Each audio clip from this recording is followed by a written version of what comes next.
See, listen to this BS from Scott Jennings, another cheerleader for war, another person willing to use your money, send your children, and waste the lives of countless people on all sides for this imperial BS, essentially. And again, there is no way to square the anti war rhetoric of Trump early on with his actions now. To have a nuclear weapon. That's why he took action last summer, and that's part of the reason he took action today. So I don't see this as him starting a war. I see this as a preventative measure. I don't see this as him starting a war. I see this as him as a preventative measure. Well, I didn't know that Jacob Jennings was God. That he could just redefine anything the way that he wants to do it in accordance to the way he wants reality to be. This is and again, UN inspections have happened. There's no evidence whatsoever that Iran has been working on a nuclear bomb, has intended to use it on precious Israel. None of that. This is BS. To prevent a war against the largest state sponsor of terror in the world, my view is the largest state sponsor of terror in the world.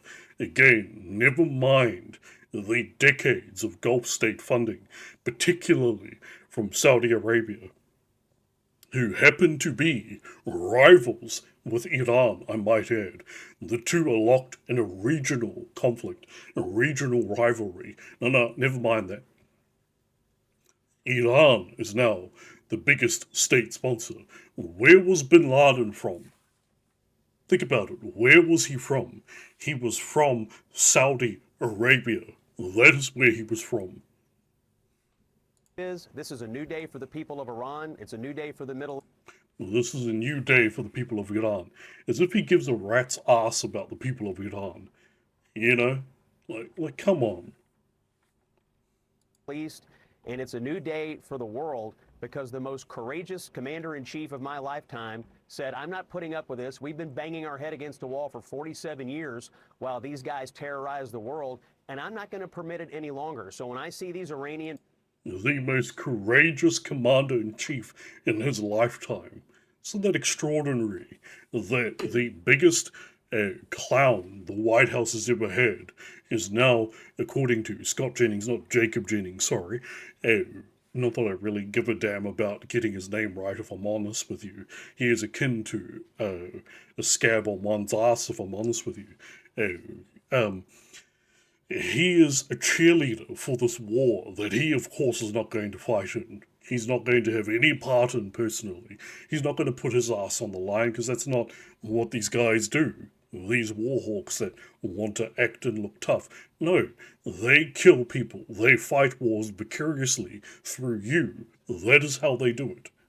people in LA and other places celebrating, I can only imagine their emotions and the emotions of the people in Iran who now have a chance to take back their country and restore what was once a great pro-Western country. That's the end goal here. No more war, but A great pro-Western country.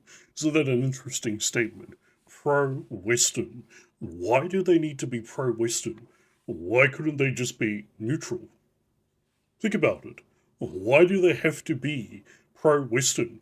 Why do they have to give you deference? Think about it.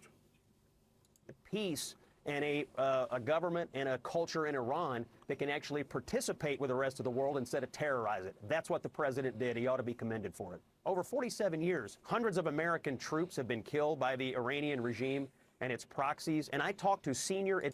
No, hundreds of American troops have been killed by groups that have received funding from Iran. Okay, let's be clear about definitions here.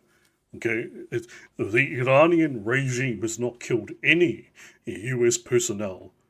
Those US personnel were sacrificed in needless wars in the Middle East. Okay, so let's be honest about this. Administration, very senior administration officials today. They had intelligence that the regime was going to fire missiles into U.S. military and civilian targets. They were still enriching uranium. They would not give up on that. Yeah, they were still enriching uranium because they need it for power, in large part because of the global embargo against them. And so, of course, they have needs, they have growing needs for energy infrastructure. Again, this is madness.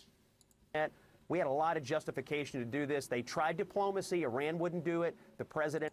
Oh, okay. Scott Jennings is the former special assistant to President George W. Bush. And we all know how things went under the reign of George W. Bush, don't we? That the terrible, terrible wars in Afghanistan and Iraq and what they resulted in. So, of course, Scott Jennings is going to be a cheerleader for this. His blood, his hands have innocent blood on them, and he ought to be ashamed of himself. And I hope he sees the faces of those whose deaths he cheerleaded for. I hope so, but I doubt it. This man is a psychopath, I'm going to say it. I believe him to be a psychopath, no different to the movie American Psycho, portrayed by Christian Bale. That is what this man is, although obviously nowhere near as attractive. That is what this man is. He is a psychotic asshole who wants to see you go to war, who wants to see others go to war, so that way he can feel macho and tough.